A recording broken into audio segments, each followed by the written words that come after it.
Hello everyone and welcome to this video. Until now we have seen how to transfer files using Uptalk and Python server.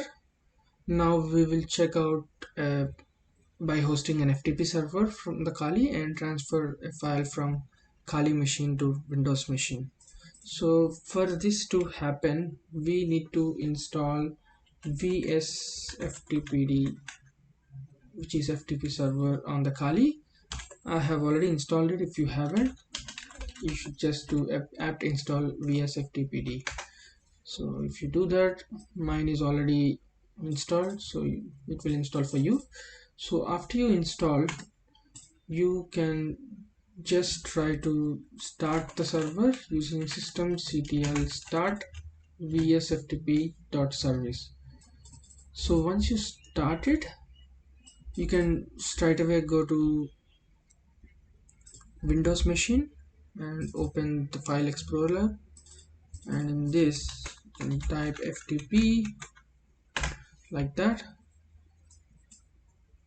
and authenticate. Once you authenticate, you'll be able to see all the files. Now I can't see anything because I have missed to do one more configuration on the Kali side, so I'll switch back to Kali. Here I'll first stop the server,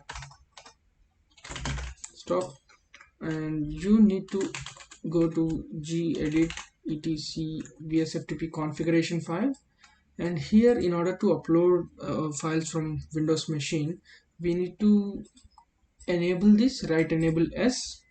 This allows us to upload the files to the FTP server from the Windows machine. So once you do this, save this file, close this file, and restart our server. Restart, and it will start. Now come back to Windows machine. We need to re-authenticate again, FTP like that, and now we are able to authenticate again.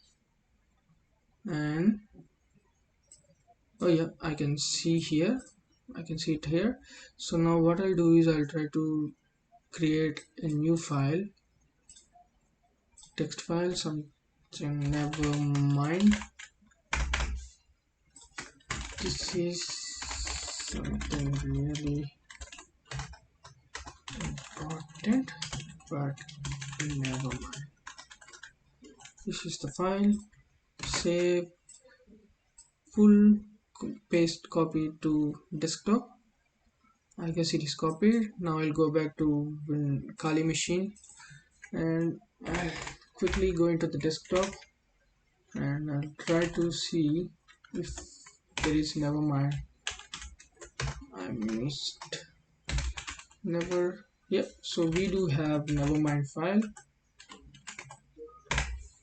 So this is something really important, but never mind. This is as simple as that.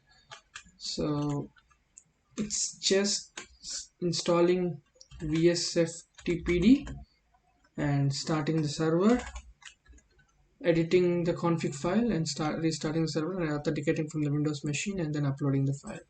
It's as simple as that. Thanks for watching. If you want to learn more techniques of how to transfer files, you can watch the remaining videos as well.